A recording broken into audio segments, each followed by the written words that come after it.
ನಮಸ್ಕಾರ, ಕರ್ನಾಟಕ.inಗೆ ಸ್ವಾಗತ. ನಾನು ನಿಮ್ಮ ಶ್ರೀಕಾಂತ್ ಶಂಕರಘಟ್ಟ.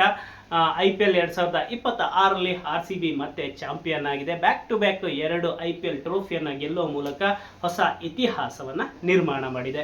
ಈಗಾಗಲೇ RCB ಫ್ಯಾನ್ಸ್ಗಳು RCB ಚಾಂಪಿಯನ್ ಆದ ಖುಷಿಯಲ್ಲಿ ಇರಬೇಕಾದ್ರೆ RCB ಫ್ಯಾನ್ಸ್ಗಳಿಗೆ ಒಂದು ಬಿಗ್ ಶಾಕಿಂಗ್ ನ್ಯೂಸ್ ಒಂದು ಕೇಳಿಬಂದಿದೆ. ಅದೇನು ಅಂತ ಹೇಳಿದ್ರೆ, RCB ಒಬ್ಬ ಆಟಗಾರನಿಗೆ ಇದೀಗ IPL ಕಮಿಟಿ ಬ್ಯಾನ್ ಹೇರಿದೆ. ಒಂದು ಪಂದ್ಯದ ಒಂದು ನಿಷೇಧವನ್ನು ಹೇರಿದೆ. ಹೌದು, ಅದು ಬೇರೆ ಯಾರು ಅಲ್ಲ, ನಮ್ಮ ಟೀಮ್ ಡೇವಿಡ್ ಈ ಬಾರಿ ಅದ್ಭುತ ಬ್ಯಾಟಿಂಗ್ ಪ್ರದರ್ಶನವನ್ನು ನೀಡಿದ್ದಾರೆ. ಏನು ಬ್ಯಾಟಿಂಗ್ ಪ್ರದರ್ಶನದ ಜೊತೆಯಲ್ಲಿ ಫೀಲ್ಡಿಂಗ್ನಲ್ಲೂ ಅದ್ಭುತ ಫೀಲ್ಡಿಂಗ್ ಪ್ರದರ್ಶನವನ್ನು ನೀಡಿದರು.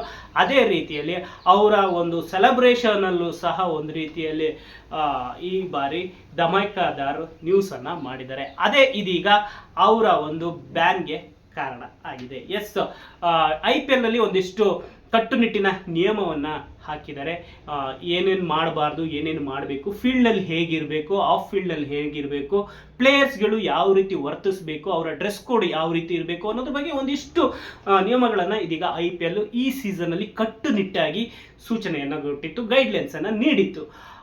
ಆದರೂ ಸಹ ಕೆಲ ಆಟಗಾರರು ಫೀಲ್ಡ್ನಲ್ಲಿ ಮ್ಯಾಚ್ ಟೈಮಲ್ಲಿ ಒಂದಿಷ್ಟು ಅತಿರೇಕದ ವರ್ತನೆಗಳನ್ನು ಮಾಡುವ ಮೂಲಕ ಒಂದಿಷ್ಟು ಪನಿಷ್ಮೆಂಟ್ಗಳನ್ನು ಎದುರಿಸಿದ್ದಾರೆ. ಅದು ಮ್ಯಾಚ್ ಫೀಯಲ್ಲಿ ಆಗಿರ್ಬೋದು, ಡಿಮೆರಿಟ್ ಪಾಯಿಂಟ್ಸಲ್ಲಿ ಆಗಿರ್ಬೋದು, ಒಂದಿಷ್ಟು ಪನಿಷ್ಮೆಂಟ್ಗಳ ರೀತಿಯಲ್ಲಿ ಒಂದಿಷ್ಟು ಪಾಯಿಂಟ್ಸ್ಗಳನ್ನು ಅವರು ತಗೋತಾ ಇದ್ದಾರೆ. ಆ ರೀತಿಯ ಪನಿಷ್ಮೆಂಟ್ ಪಾಯಿಂಟ್ಸನ್ನು ಇದೀಗ ಟೀಮ್ ಡೇವಿಡ್ ಅವರು ತಗೊಂಡು ಇದೀಗ ನೆಕ್ಸ್ಟ್ ಸೀಸನ್ ಏನು IPL 2027ರಲ್ಲಿ ಮೊದಲ ಮ್ಯಾಚ್ನಿಂದ ಇದೀಗ ಟೀಮ್ ಡೇವಿಡ್ ಅವರು ಬ್ಯಾನ್ ಆಗಿದ್ದಾರೆ. ಹೌದು, ಟೀಮ್ ಡೇವಿಡ್ ಈ ಸೀಸನ್ನಲ್ಲಿ ಒಟ್ಟು 5 ಡಿಮೆರಿಟ್ ಪಾಯಿಂಟ್ಸನ್ನು ತಗೊಂಡಿದ್ರು. ಆ 5 ಡಿಮೆರಿಟ್ ಪಾಯಿಂಟ್ಸಿಂದಾಗಿ ಇದೀಗ ಟೀಮ್ ಡೇವಿಡ್ ಅವರು 2027ರ ಮೊದಲ ಮ್ಯಾಚ್ನಿಂದ ಬ್ಯಾನ್ ಆಗಿದ್ದಾರೆ.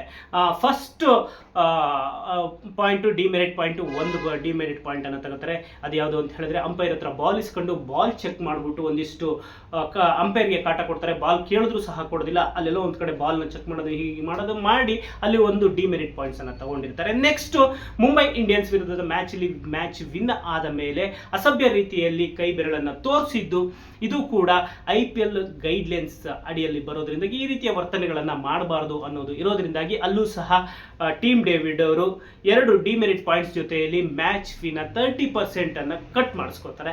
ಇದು ಒಂದಾದರೆ ನೆಕ್ಸ್ಟ್ ಅವರು ಡಿಮೆರಿಟ್ ಪಾಯಿಂಟ್ಸ್ ತಗೊಂಡಿದ್ದು ಫೈನಲ್ ಮ್ಯಾಚ್ ಮುಗಿದ ಮೇಲೆ RCB ಚಾಂಪಿಯನ್ ಆದಮೇಲೆ ಏನು ಫುಲ್ಲು ಸೆಲೆಬ್ರೇಷನ್ ಮೂಡ್ನಲ್ಲಿದ್ದಂತಹ ಟೀಮ್ ಡೇವಿಡ್ ಅವರು ಹೋಗಿ ಐಸ್ ಬ್ಯಾಗನ್ನು ತಗೊಂಡೋಗಿ ಆ್ಯಂಡಿ ಫ್ಲವರ್ ಅವರ ಮೇಲೆ ಸುರಿತಾರೆ. ಇದು ಸಹ IPL ಗೈಡ್ಲೈನ್ಸ್ ಪ್ರಕಾರ ಈ ರೀತಿಯ ಒಂದು ವರ್ತನೆಯನ್ನು ಮಾಡಂಗಿಲ್ಲ. ಅಲ್ಲಿ ಅಂಪೈರ್ ಕೂಡ ಇನ್ಸ್ಟ್ರಕ್ಟ್ ಮಾಡ್ತಾರೆ, ಈ ರೀತಿ ಮಾಡಬೇಡಿ ಅಂತ ಹೇಳ್ತಾರೆ ಮೆನನ್ ಅವರು. ಆದರೂ ಸಹ ಟೀಮ್ ಡೇವಿಡ್ ಕೇಳದೆ ಹೋಗಿ ಐಸ್ ಬ್ಯಾಗ್ ಅನ್ನು ಸುರಿತಾರೆ.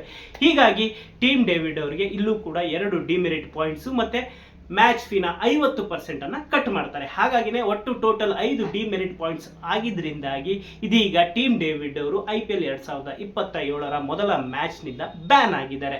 ಇದು ಏನು ಡಿಮೆರಿಟ್ ಪಾಯಿಂಟ್ಸ್ ಏನಿರುತ್ತೆ, ಇದು 36 ತಿಂಗಳ ಕಾಲ ವ್ಯಾಲಿಡ್ ಇರುತ್ತೆ. ಇದೀಗ ಟೀಮ್ ಡೇವಿಡ್ ಅವರು 5 ಡಿಮೆರಿಟ್ ಪಾಯಿಂಟ್ಸ್ ಜೊತೆಯಲ್ಲಿ ನೆಕ್ಸ್ಟ್ನ ಪಂದ್ಯ ಏನು ಫುಲ್ಲು ಕಪ್ ಗೆದ್ದ ಜೋಶ್ನಲ್ಲಿ ಎಲ್ಲ ಆಟಗಾರರು ಫಸ್ಟ್ ಮ್ಯಾಚ್ ಆಡಕ್ಕೆ ಹೋದರೆ ನಮ್ಮ ಟೀಮ್ ಡೇವಿಡ್ ಅವರು ಬ್ಯಾನ್ ಆಗಿ ಒಂದು ಮ್ಯಾಚ್ನ ಹೊರಗಡೆ ಕೂರ್ತಾರೆ. ಒಟ್ಟಿನಲ್ಲಿ ಎಲ್ಲೋ ಒಂದು ಕಡೆ ಅತಿರೇಕದ ವರ್ತನೆಯಿಂದಾಗಿ ಟೀಮ್ ಡೇವಿಡ್ಗೆ ಈ ಪನಿಷ್ಮೆಂಟ್ ಸಿಕ್ಕಿದೆ. ನಿಮ್ಮ ಪ್ರಕಾರ ಟೀಮ್ ಡೇವಿಡ್ ಅವರು ಏನು ವರ್ತನೆ ಮಾಡಿದರೆ, ಈ ಸೆಲೆಬ್ರೇಷನ್ ಬಿಡಿ, ಐಸ್ ಬ್ಯಾಗ್ ಇರ್ಬೋದು, ಬಾಲ್ ಚೆಕ್ ಮಾಡೋದಿರ್ಬೋದು, ಅದೆಲ್ಲೋ ಒಂದು ಕಡೆ ಓಕೆ. ಆದರೆ ಮುಂಬೈ ವಿರುದ್ಧದ ಪಂದ್ಯದಲ್ಲಿ ಎಲ್ಲೋ ಒಂದು ಕಡೆ ಮಿಡಲ್ ಫಿಂಗರ್ ತೋರಿಸಿದ್ದು ಅದು ಸರಿ ಅಂತ ಅನಿಸುತ್ತಾ? ಅವರ ಒಂದು ವರ್ತನೆ ಏನು ಸೆಲೆಬ್ರೇಷನ್ ಮಾಡೋ ರೀತಿ ಎಲ್ಲೋ ಒಂದು ಕಡೆ ಅತಿರೇಕ ಆಗ್ತಾ ಇದೆ ಅಂತ ನಿಮ್ಗೆ ಅನ್ಸುತ್ತಾ? ನಿಮ್ಮ ಅನಿಸಿಕೆ, ಅಭಿಪ್ರಾಯ ಏನಾಗಿರುತ್ತೆ? ನೋಡ್ತಾ ಇದ್ದೀರಾ ಟೀಮ್ ಡೇವಿಡ್ ಅವರು ಗೆದ್ದ ಮೇಲೆ ಯಾವ ರೀತಿ ಸೆಲೆಬ್ರೇಷನ್ ಮಾಡ್ತಾ ಇದ್ರು ಅನ್ನೋದನ್ನ ನೀವು ನೋಡಿದ್ದೀರಾ. ಅದನ್ನೆಲ್ಲ ನೋಡಿದ್ರೆ ಟೀಮ್ ಡೇವಿಡ್ ಅವರು ಈ ಬಾರಿ ಎಲ್ಲೋ ಒಂದು ಕಡೆ ಒಂದು ಸ್ವಲ್ಪ ಹೆಚ್ಚಿಗೆನೇ ಸೆಲೆಬ್ರೇಷನ್ ಮಾಡಿದ್ರು ಅಂತ ನಿಮಗೆ ಅನ್ಸುತ್ತಾ? ಇನ್ನು ಬ್ಯಾನ್ ವಿಚಾರವಾಗಿ ನಿಮ್ಮ ಅನಿಸಿಕೆ, ಅಭಿಪ್ರಾಯ ಏನಾಗಿರುತ್ತೆ? ಕಮೆಂಟ್ ಮಾಡಿ ತಿಳಿಸಿ.